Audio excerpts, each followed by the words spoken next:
Bonjour, nous sommes à La Défense à Paris avec Cyril Sicre qui est trader depuis plusieurs années désormais. Cyril, je vais vous laisser nous présenter votre parcours sur les marchés financiers. Bonjour Fabien, donc je trade les actions depuis 2002 et de façon plus sérieuse depuis 2011 le Forex, suite à une rencontre qui m'a d'ailleurs conseillé de me diriger vers le Forex. Et avec cette personne, on a développé une méthode de trading. Je suis aussi devenu conseiller financier depuis le début de l'année et je souhaite donc permettre l'accès de ma méthode avec des objectifs de gains, des stops, etc. Mais on va le voir plus tard, au plus grand nombre aux personnes qui seraient intéressées à la recherche d'un rendement. Très bien. Vous avez donc plusieurs activités. Est-ce qu'on peut en savoir plus déjà sur ces différentes activités? Activités de conseil, vous avez évoqué. On en parlait tout à l'heure, vous êtes agréé par l'Orias notamment. Donc c'est des conseils assez poussés, assez personnalisés. Est-ce qu'on peut parler de cet aspect peut-être? Tout à fait. Donc l'objectif c'est d'être... alors, je suis conseiller financier, j'ai une société de conseil en investissement financier, donc tout à fait, il faut un agrément de l'Orias, ce qui va me permettre de caractériser un client, de savoir ce qu'il veut en termes de rendement. C'est son aversion au risque, des choses comme ça, ses disponibilités, puisque je suis conseiller, donc je vais donner des conseils de bourse en direct, des conseils d'achat, des conseils de vente. Et de l'autre côté, effectivement, je suis aussi trader pour Benjamin Moget, et donc je concilie ces deux activités. Très bien. On peut retrouver notamment vos actualités et certains services sur le site Yes Capital. Est-ce qu'on peut en savoir plus justement sur le contenu de ce site internet? Tout à fait. Donc, un conseiller financier, son objectif, c'est l'intérêt du client. Nous, notre intérêt, c'est d'évaluer les probabilités que le client a de gagner, de répondre à sa demande. Tous les clients, chaque client est différent. Les clients peuvent juste vouloir un pourcentage très faible, d'autres prendre plus de risques et vouloir un pourcentage plus élevé. Donc sur ce site, yescapital.fr, on va caractériser le client. Une fois qu'on a la caractérisation du client, on va lui proposer un niveau de risque et s'il accepte, on va en direct lui donner les ordres d'achat, enfin lui conseiller les ordres d'achat et de vente avec des stops bien sûr, puisqu'on traite toujours avec des stops et dans le but de répondre à son objectif de rendement. Les abonnements se font de façon mensuelle. Très bien.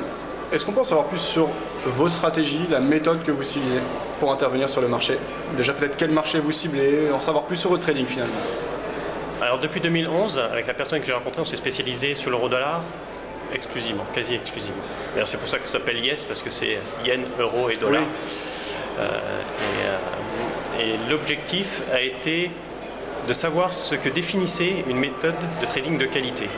Donc on s'est attaché à regarder les statistiques, à regarder des ratios qui permettent de définir qu'une méthode est de qualité. À partir de là, on a identifié par exemple des indicateurs comme le max drawdown. Et on s'est dit, on va essayer de réduire au maximum dans notre méthode de trading le max drawdown à 0.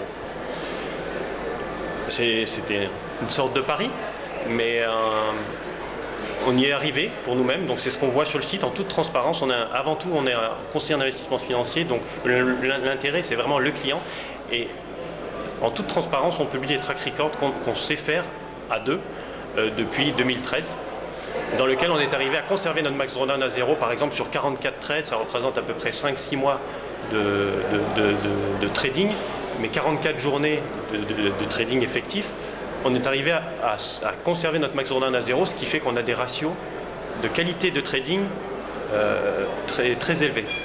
Donc ça c'est la partie transparence. Pour le client, il faut qu'il sache qui on est, ce qu'on sait faire. C'est un peu le CV. Voilà. Ensuite, on a la partie caractérisation du client. Donc on doit lui demander, bien sûr on est conseiller financier, donc on va lui conseiller les ordres, donc il faut que le client soit disponible.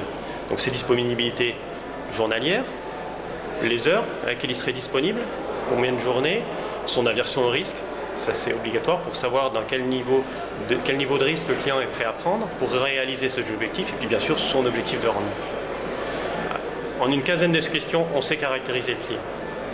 Une fois qu'on a caractérisé le client, on va lui proposer donc, comme le fait un conseiller financier, une lettre de mission dans laquelle il va y avoir le questionnaire auquel il a répondu et ce qu'on va lui proposer de prendre en termes de risque et de pourcentage de perte journalière.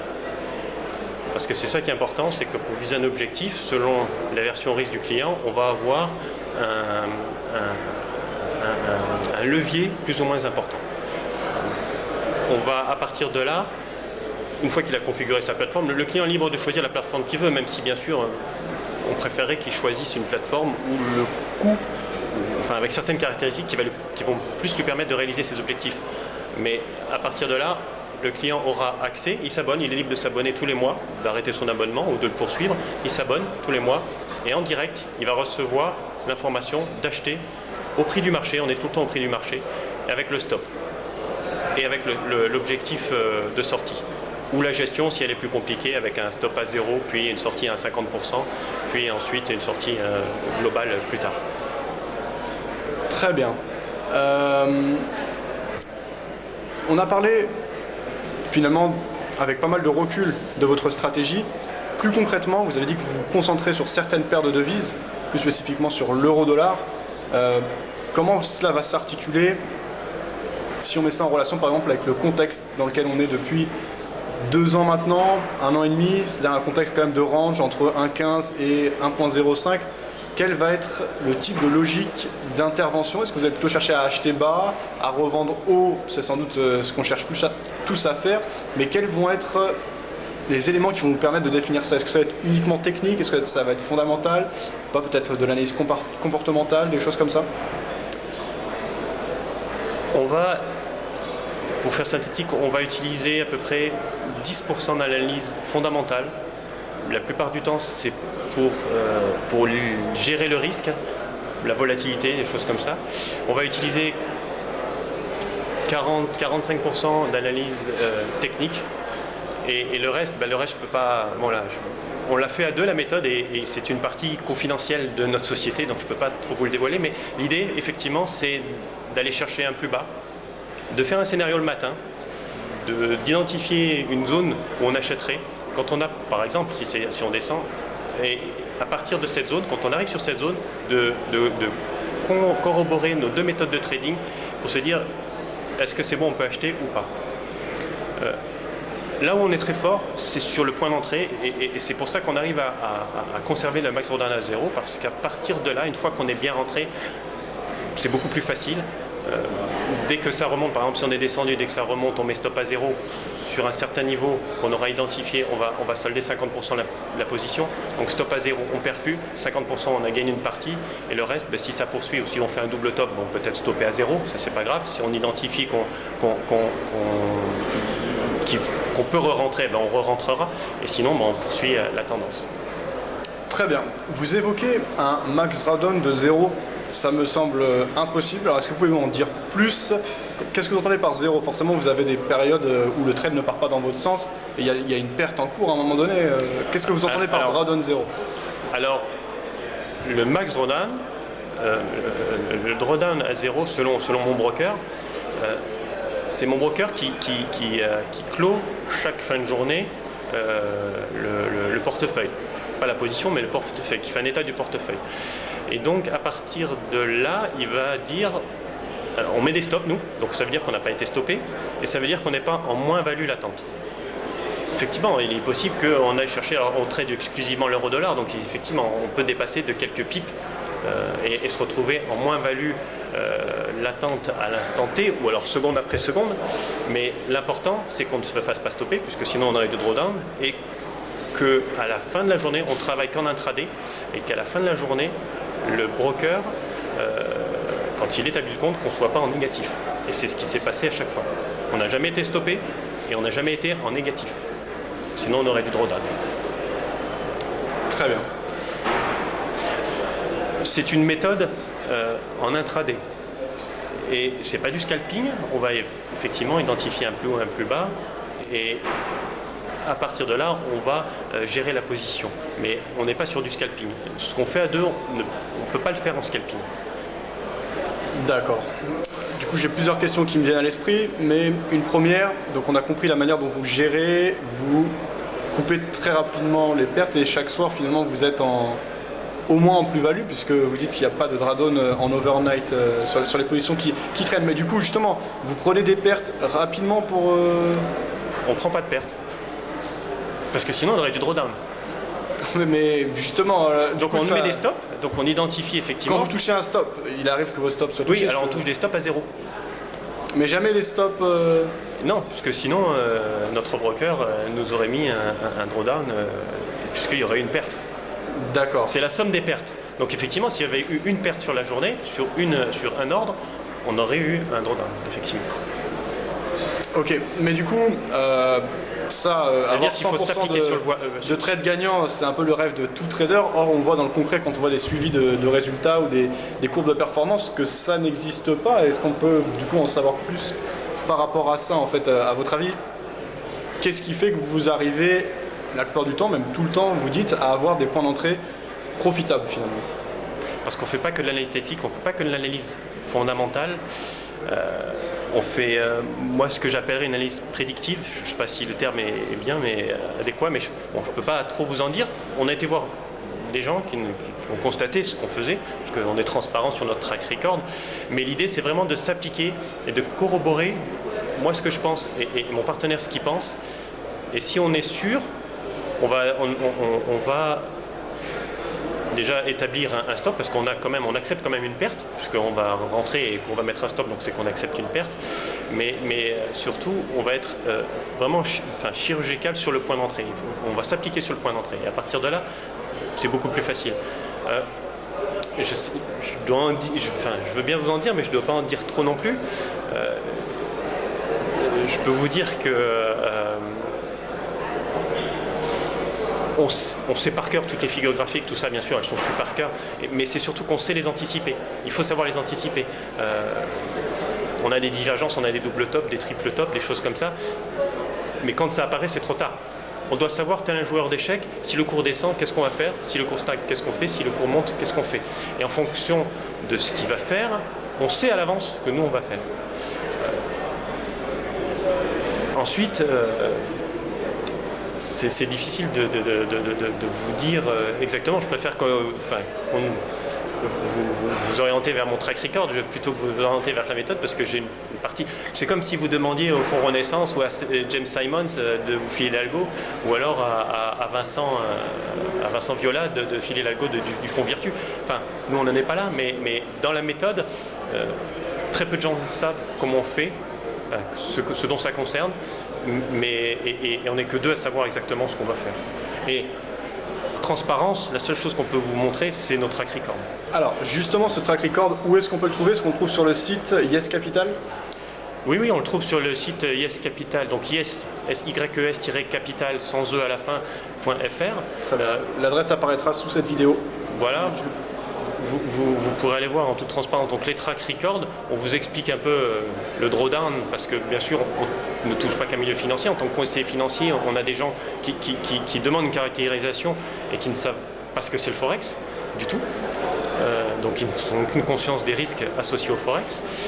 Et donc vous trouverez track record, des explications sur le drawdown, et la possibilité ensuite, quand vous nous faites la demande, de répondre à un questionnaire. C'est totalement gratuit et c'est obligatoire en tant que conseiller financier pour vous caractériser et savoir quels sont vos objectifs de rendement, votre aversion au risque, des choses comme ça.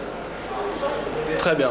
Vous dites que sur votre stratégie de trading, vous êtes 2 personnes à travailler. La plupart des gens établissent, en tout cas au niveau des traders particuliers, des stratégies et les appliquent eux-mêmes.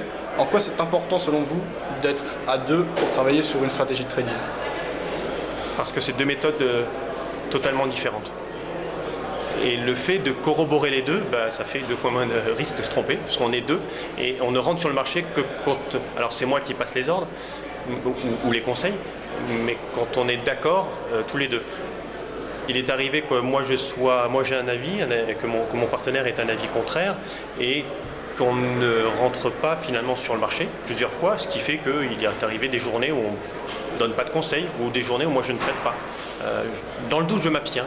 Donc l'objectif étant de préserver au maximum la qualité du conseil et du trading à travers les statistiques. Bon, je ne vais pas rentrer dans les détails du ratio de Kalmar ou de profit factor, mais c'est l'objectif, privilégier la qualité. Et quand on a une qualité en trading, on est sûr qu'on va durer. Donc partir des statistiques de qualité, améliorer sa méthode de trading, à partir de cette qualité, il y a deux façons. On augmente les gains, bon, c'est difficile, ou on réduit les pertes. Et à partir de là, c'est ce qu'on a choisi nous et qu'on a mis en place. Très bien. Alors justement, les statistiques, est-ce qu'on peut en parler un peu? Vous avez parlé de profit factor. Quel est le profit factor sur cette stratégie? Et finalement, quel recul on a sur cette stratégie spécifiquement? Vous avez parlé de trading, on va dire, très actif depuis 2011. Sur cette stratégie précisément, combien d'années est-ce qu'on a de recul? Alors on a plusieurs track records parce qu'on a tradé sur plusieurs plateformes, mais on a, chez un broker, on a en plusieurs fois un track record de 6 mois, toujours avec le MaxDrawDown à 0. Après on a un track record qui fait la même performance, mais en fait on a un track record, un track record suivant qui fait la même performance mais en beaucoup plus court, et un autre track record, le dernier, où on est en cours, c'est un track record quand il me reste du temps à trader, où on est, bon on va parler si vous voulez de pourcentage, mais on est à 17% sur 8 journées tradées avec un MaxDrawDown à 0. Très bien. À votre avis, qu'est-ce qu'il est possible de faire en termes de performance annuelle? On sait que si on regarde les fonds listés par exemple sur Morningstar, on voit des fonds qui font des performances mitigées, mais pour les meilleurs fonds, on va aller sur des performances, si on regarde sur les 10 dernières années, de 10, 15, peut-être 20% par an au maximum. Est-ce que vous pensez qu'il est possible de faire mieux ou que cette référence, ce benchmark est cohérent et c'est le type de rendement qu'on peut attendre d'une stratégie viable sur le long terme? En tant que conseiller, en tant que trader, surtout moi je gère du risque. Mon objectif c'est pas de gagner, c'est de ne pas perdre, c'est de conserver le capital. À partir du moment où on arrive à conserver le capital et à augmenter donc progressivement ses gains, la performance elle est ce que le client est prêt à prendre comme risque. C'est-à-dire que le client il est prêt à perdre 20% de son capital en une année. On peut lui faire, oui, on peut lui faire, enfin il faut caractériser chaque client parce qu'après, selon qu'on est trader, gérant ou alors juste conseiller, il faut que le client, par exemple, pour un conseiller soit disponible pour passer les ordres qu'on va lui dire, pour un gérant. J'allais dire, quand on arrive à réduire les pertes, on peut quasiment faire le margin call, enfin l'appel de marge, puisqu'on a un stop quand même, nous, mais si on arrive à réduire vraiment ses pertes, on peut augmenter le levier déjà, donc prendre des positions plus importantes et on va dire c'est l'appel de marge qui va nous appeler si on est dans le bon sens et qui va juste réduire ce qu'il faut. On n'a jamais été appelé par l'appel de marge, on va dire. Et l'important, je pense que c'est, enfin, nous c'est la vision qu'on a à YES Capital, c'est qu'on est gestionnaire de risque. On n'est pas là pour faire de la perf, on est là pour conserver le capital et c'est exactement ce qu'on voit dans les track records, c'est que vous allez voir que on rentre, on grimpe, ça repart dans le sens où on a prévu, on met stop à 0, on ne peut plus donc perdre, et ensuite on solde une partie, donc on a gagné un petit peu. Et chaque jour on construit sa performance, chaque jour. Et donc c'est ce qu'on voit dans les track records, c'est ce que vous voulez voir, des escaliers. À chaque fois vous allez voir des escaliers. Et j'allais dire, c'est seulement à partir de là qu'on va augmenter le risque. L'objectif des 3 track records qu'on présente, c'est qu'on a un track record avec très peu de levier, 1 à 3 ou 1 à 2 me semble-t-il. Après on a un track record avec un levier moyen, 7. Alors, par rapport aux 200 ou 400 qui existent en Forex, voilà, c'est ce qu'on appelle nous moyen, mais un track record avec un levier de 5 à 7. Après on a un track record, le dernier, le mien, où on fait 17%, avec un levier vraiment 20 maxi. Mais l'important, nous, c'est de ne pas perdre avant de vouloir gagner. Parce que si on rentre bien, après, c'est beaucoup plus facile pour sortir, on va dire. Très bien. Vous avez dit que pour cerner vos clients, notamment dans le cadre du conseil, on peut dresser une liste de 15 questions qui permettent déjà d'avoir une idée du profil et de ce que recherche le client. Est-ce qu'on peut en savoir plus et avoir des exemples de questions auxquelles on peut répondre afin de se trouver peut-être et de fixer le profil auquel on appartient en tant que trader, peut-être se définir ensuite un profil de risque et d'objectif? Alors ça va être des questions, bien sûr, de disponibilité. Moi je suis conseiller financier, je ne gère pas des fonds, donc je ne récupère pas des fonds pour les trader. Ça sera beaucoup plus simple. Disponibilité jour par mois, nombre de jours par mois disponibles, nombre d'heures par jour disponibles en moyenne, pour situer à peu près combien d'ordres ou combien de journées la personne pourra passer les ordres par mois. Ensuite, on va demander quelle est son aversion au risque. Parce qu'on veut savoir si la personne est capable de prendre du risque ou ne souhaite pas du tout de risque. On va aussi demander quel pourcentage de liquidité représente son compte. Parce qu'il est pas hors de question, on est juste conseiller, on ne peut pas empêcher la personne de venir chez nous, mais on a des personnes qui viennent et qui jouent toutes ces liquidités, qui ont mis toute leur liquidité disponible, qui représentent par exemple 50% de leur patrimoine, toute leur liquidité disponible, ils le mettent sur un compte de Forex et ils viennent nous voir. On a eu des cas comme ça, de caractérisation, on leur a dit attention, vous mettez, je ne sais pas, votre broker fait faillite ou n'importe quoi, ou même nous, si vous perdez tout à cause de nous, on vous envoie l'ordre de sortir, vous ne pouvez pas sortir, vous avez une panne de portable ou n'importe quoi, parce qu'on évalue aussi ça, portable, tablette, ordinateur de bureau ou ordinateur portable, vous perdez toutes vos liquidités. Donc notre rôle, c'est vraiment de travailler dans l'intérêt du client et de lui montrer, attention, il y a des risques auxquels vous n'avez peut-être pas pensé, mais nous, on n'est pas infaillible, on vous présente juste ce qu'on sait faire. Vous, si vous avez un broker qui fait faillite, vous avez perdu toutes vos liquidités, et pour certaines caractérisations, c'est un montant important. Et quel pourcentage ça représente de votre patrimoine? Parce que quelqu'un qui a que des liquidités et qui n'a pas de patrimoine, s'il perd ça, il n'a plus rien. Donc notre devoir en tant que conseiller financier, c'est de s'assurer que le client, de comprendre les risques que le client va prendre et de le mettre en garde sur les risques qu'il va prendre et qu'il en soit conscient avant de suivre nos conseils. Très bien. Vous avez dit que vous êtes agréé par l'ORIAS pour fournir des conseils en matière d'investissement. Sur quoi repose cet agrément?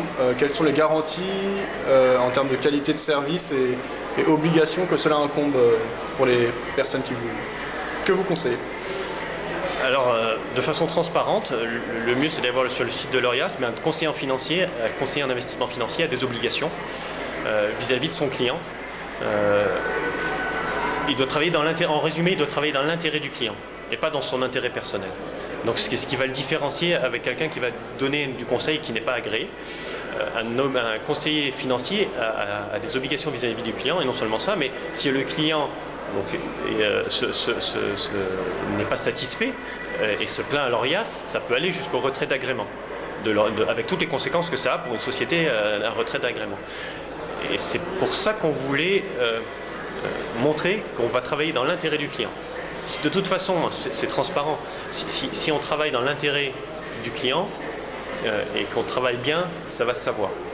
Si on travaille mal, ça va aussi se savoir.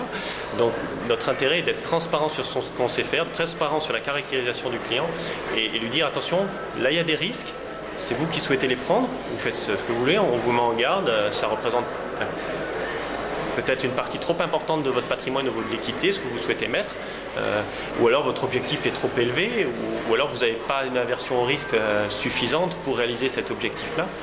Et donc, la différence, c'est qu'on est à l'écoute du client. C'est que c'est un conseil individualisé.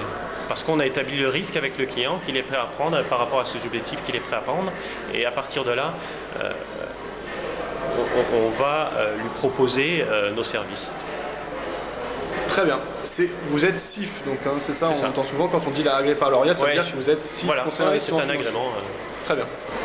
Au niveau de l'activité de conseil, est-ce que vous vous concentrez et est-ce que vous conseillez uniquement sur la paire euro-dollar ou est-ce que vous conseillez vos clients de manière plus large? Et pour élargir ma question, est-ce que votre méthode est applicable à d'autres types de marchés? Alors pour répondre synthétiquement, oui. La méthode est applicable à d'autres types de marchés, voire à n'importe quel marché. On a la demande sur l'Eurostoxx. Pour l'instant, on s'est concentré sur l'euro-dollar pour les volumes. Parce qu'en tant que conseiller financier, je m'assure aussi qu'en face, il y a une contrepartie qui va acheter quand moi je veux vouloir vendre, qui va vouloir vendre quand moi je vais acheter. Et je veux pouvoir sortir et rentrer suffisamment. Et donc l'euro-dollar, en cela, permet, avec un volume de plusieurs milliers de milliards par jour, tradé, nous permet de rentrer et de sortir correctement. Surtout qu'au moment où on va rentrer, c'est possible qu'il y ait un volume en baisse. Et donc il faut pouvoir, quand on sait, notre devoir est d'être sûr qu'en face, il va y avoir quelqu'un qui va jouer la contrepartie. Très bien. Est-ce qu'on peut dresser, par rapport aux quelques questions qu'on a évoquées tout à l'heure, 3 grands types d'investisseurs? Peut-être un investisseur prudent, un investisseur équilibré et un investisseur plus agressif. Et si oui, quelles sont leurs caractéristiques? Et voilà, si vous avez des commentaires à faire par rapport à ça, on peut peut-être après trouver des questions sur lesquelles rebondir. J'ai quelques idées intéressantes à moi. On peut prendre le cas d'un investisseur agressif. C'est par exemple on va faire simple, sur un jeu avec une pièce de monnaie pile ou face, un investisseur agressif qui a 100 €, il va jouer 100 € sur le pile par exemple. Un investisseur moyen va peut-être plus raisonné et va jouer peut-être que 10 €. Et un investisseur qui ne veut pas de risque va jouer que 1 €. Donc les risques de perte ne sont pas les mêmes. Et à partir de là, chacun va construire sa performance. À la fin, si ils ont tous la même performance, en tant que gérant, je serais plutôt tenté de prendre celui qui a pris le moins de risques pour réaliser la même performance. Bien sûr. Et c'est l'idée qu'on s'est fait, c'est-à-dire que nous, on gère du risque. Avant de tout mettre sur le pile, on veut savoir combien on va perdre si c'est le face. Et donc l'idée, c'est de réduire ses pertes et de gérer le risque. Et ensuite, mécaniquement, on fait de la performance. Petit à petit, marche après marche, on en fait. Très bien. Après, c'est une difficulté aussi de gérer ses gains.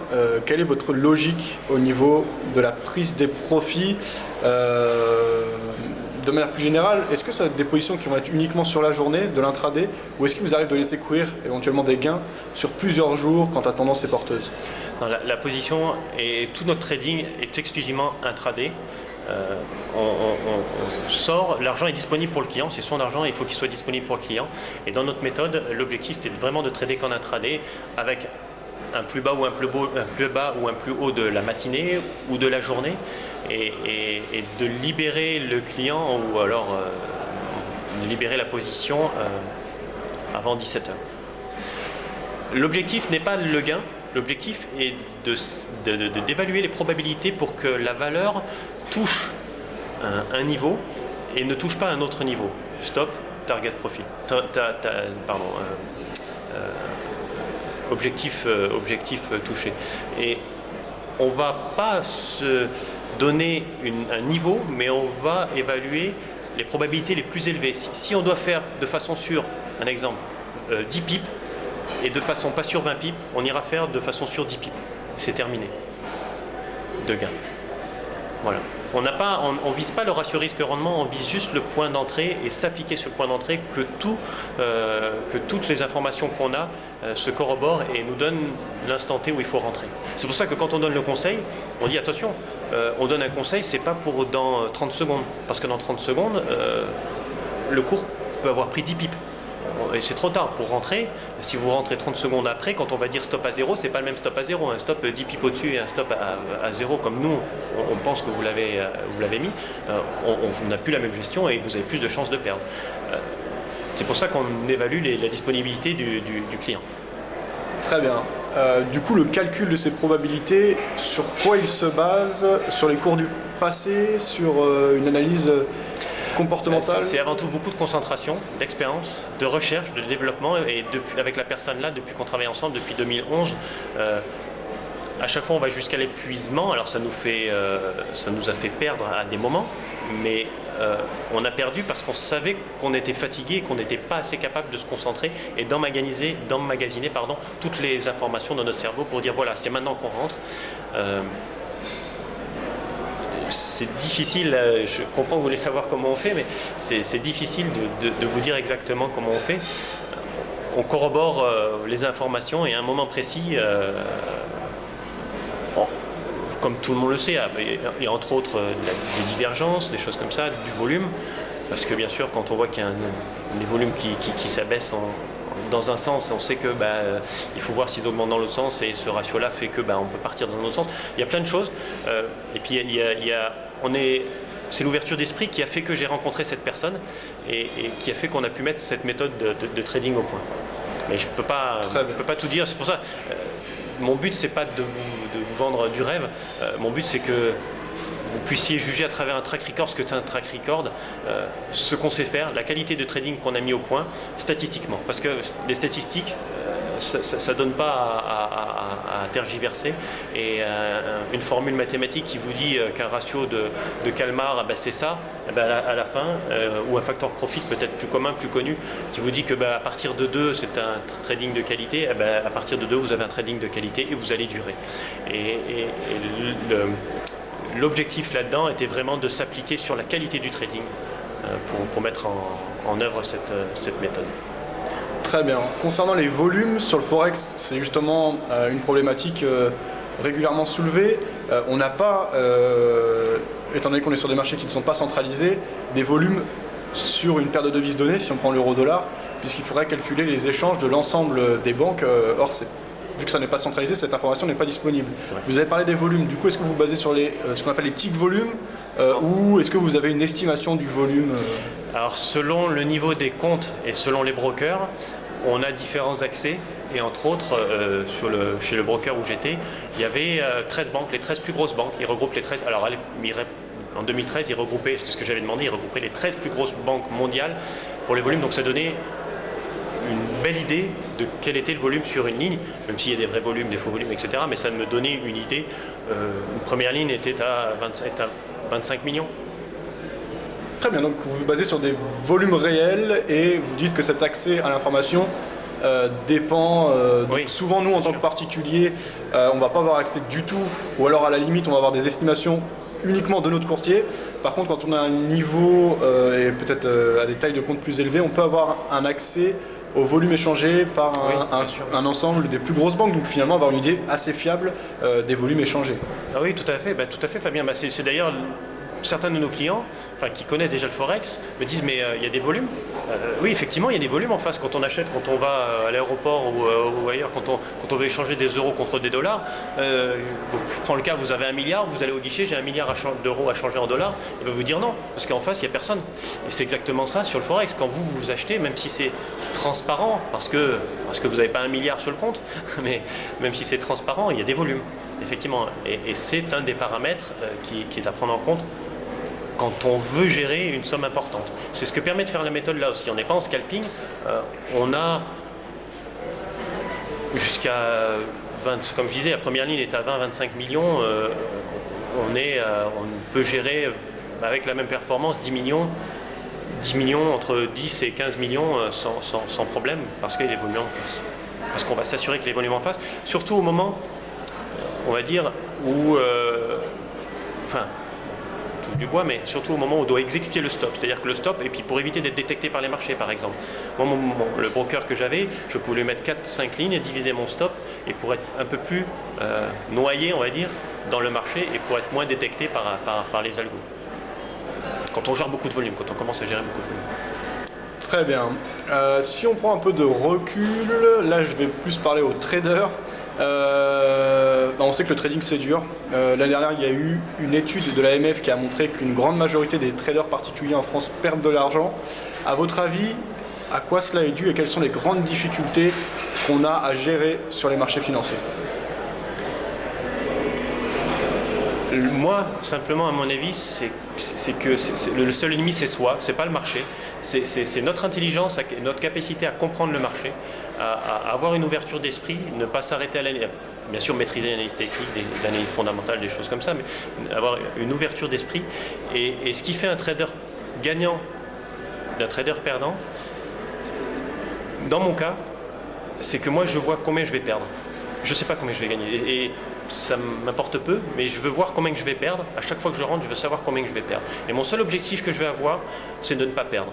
C'est-à-dire, alors c'est facile à dire, mais c'est le seul objectif que je vais avoir avec après le money management, la gestion du risque. Mais dès que je ne perds pas, je vais bloquer mon capital. C'est terminé, j'ai sécurisé mon capital. Le reste c'est du bonus. Donc c'est pour ça que vous allez voir des marches d'escalier sur le track record, parce que je suis arrivé à un stop à zéro. Alors attention aussi, selon les brokers, le stop à zéro, il faut prendre en compte, certains brokers c'est une commission, d'autres c'est un spread. Lorsqu'il y a de la volatilité, le spread peut s'élargir. Alors attention au vrai stop à zéro, c'est-à-dire un stop qui inclut tout, la commission du broker ou le spread du broker selon les brokers. Très bien. Quelles sont les erreurs à éviter? Vous avez maintenant bâti une stratégie, des stratégies qui fonctionnent, il y en a finalement plusieurs. Il y a aussi des erreurs classiques qu'on retrouve souvent. D'après vous, quelles sont les erreurs classiques auxquelles il faut faire attention sur les marchés financiers?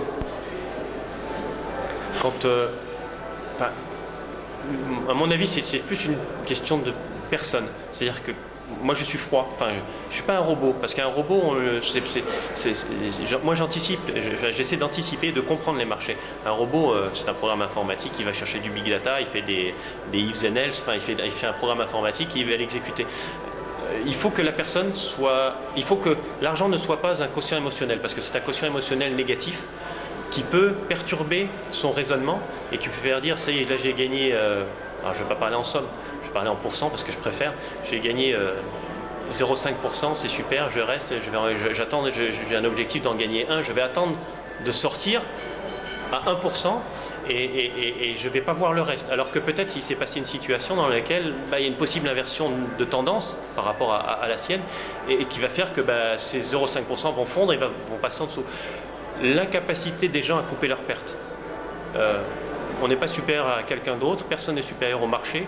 Il ne faut pas espérer que le cours remonte, on est souvent, on ne rattrape pas un couteau qui tombe, mais il ne faut pas espérer que le cours remonte dans notre sens pour couper les pertes. On a perdu. Au début, moi j'ai perdu, tout le monde a perdu. Enfin, tout le monde, dès qu'il a commencé, a dû perdre une fois. Au moins, on a perdu, nous, au début. Mais il faut arriver à comprendre le marché de telle sorte à réduire les pertes et c'est vraiment réduire les pertes. Nous, notre méthode, elle n'est pas sur l'objectif de rendement, elle est sur réduire les pertes. Et à partir de là, on maîtrise notre trading. Une fois qu'on sait réduire les pertes et qu'on sait stopper, qu'on accepte d'être stoppé, de perdre, c'est difficile pour quelqu'un quand il parie d'accepter de perdre, on peut faire des gains. Mais c'est notre vision, chacun a sa méthode. Très bien. On l'a évoqué très rapidement. Il existe des solutions automatiques, des algorithmes de trading qui passent de plus en plus d'ordre sur les marchés. Est-ce que votre méthode utilise en partie cet aspect automatique? Et pour élargir la question, que pensez-vous justement du trading automatique? On vient d'aborder l'aspect psychologique qui peut être important et parfois très dur à gérer par rapport au trading discrétionnaire. Donc aborder un peu cette problématique du trading automatique. Alors Yes Capital, on ne l'utilise pas du tout. Je vais être synthétique. On utilise pas du tout d'algorithmes, mais des formules, comme les divergences, des choses comme ça. Mais une fois qu'elles sont apparues, c'est trop tard. C'est juste pour avoir une idée qu'on va les utiliser. On n'utilise pas du tout de trading algorithmique. Par contre, ce qui est sûr, c'est que les gens qui développent ces algorithmes sont des gens plus intelligents que l'algorithme lui-même, parce qu'ils ont la capacité, avec leur cerveau, de développer ces algorithmes. Et nous, ce qu'on pense à Yes Capital, c'est que le cerveau est plus intelligent qu'un ordinateur. On peut faire un trading algorithmique simple, on va juste devancer un très bon trader. C'est très simple. On a son ordre qui passe par là, nous on va court-circuiter, on va aller avant lui. On sait qu'il est bon, on passe avant lui.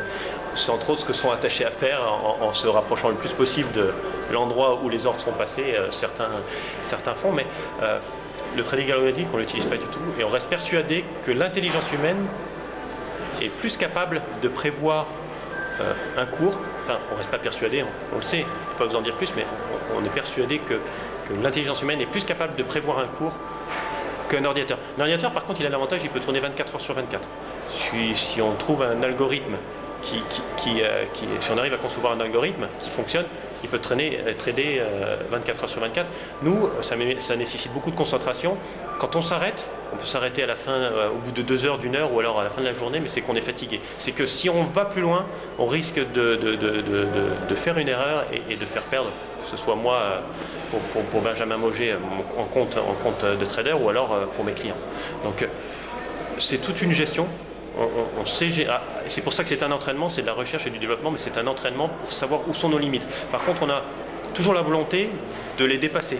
Nous, à Yes Capital, c'est ok, ça marche, mais qu'est-ce qu'on peut faire de mieux maintenant? Ensuite, là, on est tombé. Quelle était notre erreur? La plupart du temps, c'est la fatigue. Enfin, c'est pas la fatigue, mais ce qui empêche de se concentrer. La création de la société. Qui est une société financière, avec tout le poids que ça a. Par exemple, c'est une difficulté à se concentrer. La fatigue, la maladie, des choses comme ça, on évalue les probabilités qu'on a de réussir, et ça, par exemple, c'est pris en compte. Maintenant, on pousse toujours la limite un peu plus loin, donc des fois, il est possible qu'on la franchisse, mais c'est qu'en tradant qu'on apprend à se connaître. Et moi, je suis un ancien joueur d'échecs, et c'est vrai que quand je joue aux échecs, au début je ne connais rien, donc j'apprenais les pièces, le déplacement, les développements de parties, et l'intérêt, alors quand je suis joueur d'échecs ou joueur aux dames, c'est si l'adversaire fait ça, je fais ça, si l'adversaire fait ça, je fais ça, si l'adversaire fait ça, je fais ça. Et le trading, c'est exactement pareil. Ce qui est intéressant aux échecs, c'est les blitz, les parties rapides, parce que ça nous oblige à avoir prévu avant le coup de l'adversaire. Et ça, quand je trade, je sais que le fait d'avoir joué à des jeux comme les échecs ou les dames m'aide beaucoup. Et diminue nettement mon stress au fur et à mesure du temps que j'ai passé à trader, bien sûr. Quand je trade, je sais combien j'accepte de perdre, et à partir de là, je sais quelle va être ma stratégie si ça fait ça, etc. Donc j'ai quasiment plus de stress, je suis juste concentré sur ce que je dois faire, parce que c'est moi qui clique, c'est pas un ordinateur derrière. Mes lignes sont préparées, et alors, avec mon broker, mes lignes sont préparées, et si ça fait ça, paf, elle est déjà programmée, et je sais ce que je dois faire à l'instant T. C'est pour ça que c'est plus facile, entre guillemets, de trader pour soi-même que de faire du conseil, parce que dans le conseil, en plus, il faut anticiper le fait que il faut que le conseil arrive. Il est sur un live, sur notre site directement, mais il faut que je rentre le conseil, que je l'envoie, et que les personnes le saisissent, enfin le comprennent. Normalement, c'est simple, acheter, vendre, etc., et qu'ils l'exécutent. Et c'est tout petit peu plus difficile de faire ça en tant que conseil qu'en tant que trader. Puis après, il y a le paramètre de chaque client qui danse. Chaque client est différent, donc chaque client va agir de façon différente. Au niveau de la volatilité, comme j'ai dit, sur l'euro-dollar, depuis 1 an et demi, 2 ans, on est dans des marchés plus calmes, plus bornés, 1,15, 1,05. Précédemment, notamment 2013-2014, on avait une grosse baisse de l'euro face au dollar, puisque je me rappelle, à une époque, on était à 1,40, 1,50, voire même 1,60 dans les années 2000 et quelques sur l'euro-dollar. On est désormais, voilà, comme je disais, 1,05, 1,15, donc on va dire une moyenne à 1,10. Déjà, comment vous traversez les différentes phases de marché et de volatilité? Est-ce que vous adaptez votre stratégie au contexte du marché, à la volatilité? Voilà. Alors, on trade en intraday. Donc, pour nous, une année ou un mois, c'est du temps long. Donc, on va essayer de construire la performance au jour le jour. Et ce qu'on va faire, c'est qu'on va s'éloigner, on va essayer d'éviter les heures, parce qu'on est en journée, donc les heures où il est susceptible d'avoir de la volatilité. Parce qu'on sait que ça on peut être stoppé sur une mèche. Et surtout après, quand on a un broker avec un spread qui s'élargit, on augmente les risques de se faire stopper. Donc notre objectif, c'est que si on est rentré avant et qu'on s'est décalé suffisamment au moment où je vous donnerai un exemple après, au moment où il y a une information fondamentale, on sait qu'elle va arriver, il y a un calendrier économique normalement, sauf surprise. Là aussi j'ai une tweet line, enfin, pour avoir les infos, mais les infos normalement sont dans les cours, puisque en général le premier informé c'est le journaliste. Celui qui a l'info, c'est le journaliste, et après, c'est le trader professionnel qui, lui, a un flux Bloomberg, enfin, des choses comme ça. Donc, c'est dans le cours. Ça ne nous sert pas à savoir ça. Par contre, ça nous sert à savoir l'importance que pourrait avoir cette information sur le marché. C'est-à-dire que si c'est une information importante, Draghi, un taux d'intérêt, des choses comme ça, si on n'est pas rentré, si on est rentré et qu'on ne s'est pas suffisamment écarté du cours, on va essayer de sortir la position avant, parce qu'avec la volatilité, on met un stop et on peut être stoppé. C'est le cas, enfin on a un cas même avec Benjamin sur le compte de Trading Pro. Je crois que c'était le 21 janvier de cette année. Draghi a parlé. On était en VAD le matin à 9, un stop à 9,20 et le cours a fait une mèche à 9,26 et on est descendu de 140 pips. Je savais qu'il y avait Draghi, je suis sorti avant. J'avais au choix de diminuer ma position et d'élargir le spread, le stop, pardon, ou de sortir. Et j'ai préféré sortir parce que il y a des informations importantes. Si on n'est pas assez décalé, par exemple, si j'avais été déjà décalé de 30 pips par rapport au cours, je mettais stop à zéro, je conservais stop à zéro en incluant un petit peu de spread, mais on va dire stop à zéro, et je conservais ma position. C'était pas le cas. J'étais quasiment au niveau du cours depuis 3 quarts d'heure, 1 heure, et Draghi arrivait. Donc le choix, il fallait le faire rapidement. Les taux d'intérêt étaient passés, il me semble, où ils allaient arriver, et j'ai fait le choix de sortir pour éviter d'être stoppé. Mon but, c'est pas de gagner de l'argent. J'aurais pu hedger aussi. On a fait ça aussi. Mais mon but, c'est vraiment de s'appliquer sur la méthode de trading. Je préfère louper une journée et ne pas avoir perdu qu'avoir le risque d'être stoppé sur de la volatilité. Très bien. Si on veut devenir client de Yes Capital, quels sont les tarifs des abonnements que vous proposez? Et de manière plus générale, si on veut suivre vos conseils, etc. Ou peut-être investir dans les fonds que vous gérez, est-ce qu'il y a des possibilités? Tout cet aspect. Oui, alors si vous voulez devenir client, c'est très simple. Vous allez sur le site yes, donc yes-capital sans e.fr. Vous utilisez le formulaire de contact et vous demandez. Ce qu'on propose, par exemple, c'est les week-ends. Si vous voulez voir, pour être totalement transparent, si vous voulez voir l'historique du live qu'on donne, tous les week-ends, vous pouvez avoir l'historique. Il faut juste s'enregistrer, créer un profil, et on vous donnera l'accès. Vous nous dites, je le veux samedi, je le veux dimanche, ou je le veux tout le week-end, je veux regarder ce que vous avez conseillé avant, et vous aurez un accès au conseil. Au niveau des tarifs, c'est un minimum de 500 €, on a TTC, mais ça ne veut pas dire que le client ne doit pas venir, parce que effectivement 500 € sur 10 000 €, ça va lui faire, entre guillemets, on va lui prendre 5%, ce qui est énorme, mais on va lui dire non, si vous n'êtes pas capable de faire 10 ou 15% dans le mois, ou même 6%, parce que selon ce que vous nous dites, vos caractéristiques, on a des doutes sur le fait que vous puissiez les faire, on va dire, on vous conseille de ne pas venir. On ne peut pas l'empêcher, un client. S'il veut venir, il vient, il s'abonne. Mais par contre, on va lui conseiller, on va évaluer le risque ou les probabilités qu'il a de réaliser son objectif avec notre commission. C'est notre devoir. C'est notre devoir. Avant de prendre la commission, il faut s'assurer que le client il va gagner. On a des clients qui effectivement arrivent, ils sont expérimentés, mais ils jouent.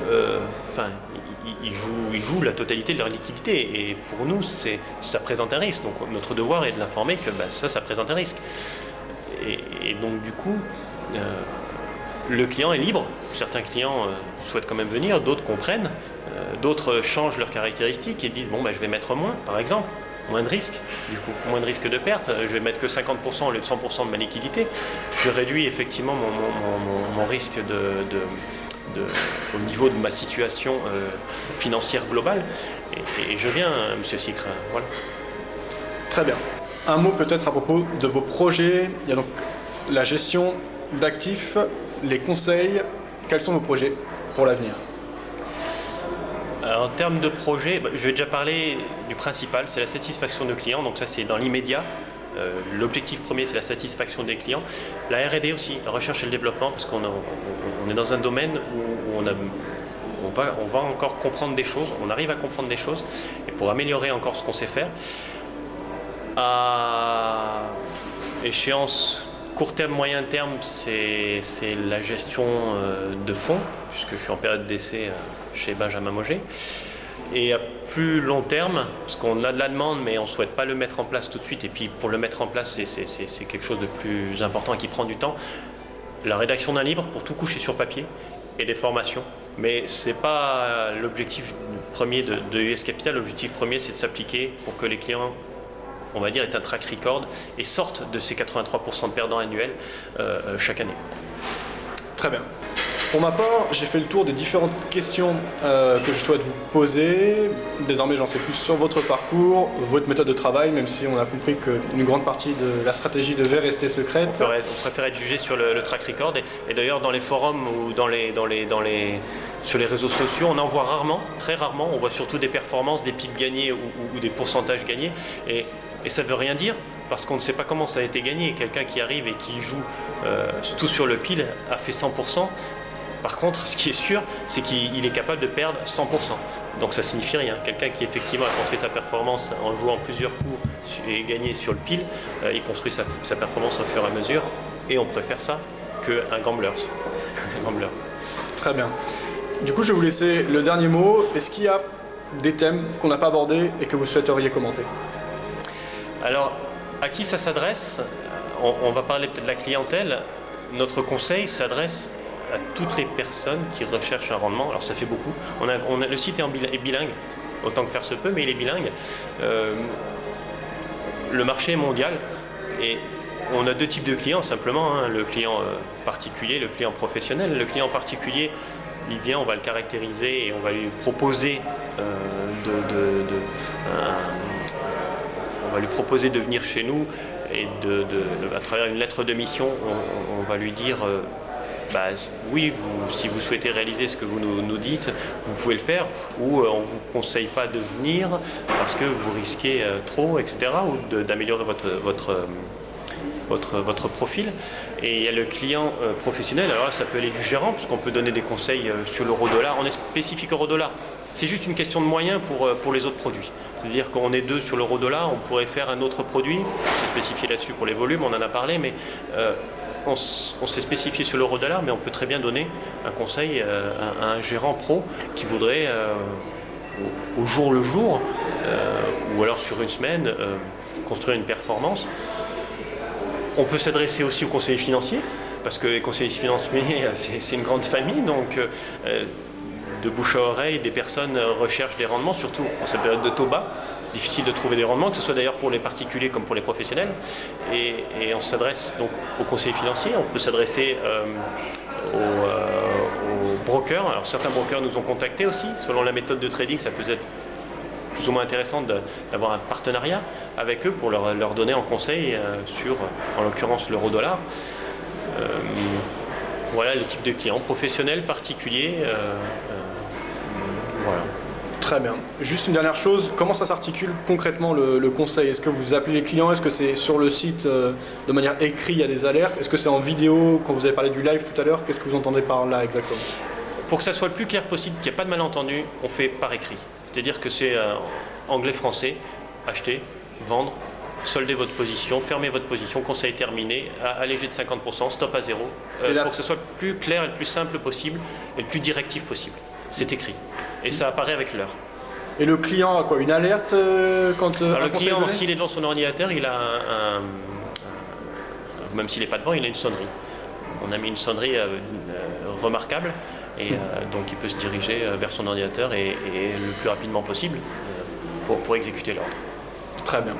Merci Cyril pour toutes vos réponses. On aura peut-être l'occasion de vous retrouver dans le futur.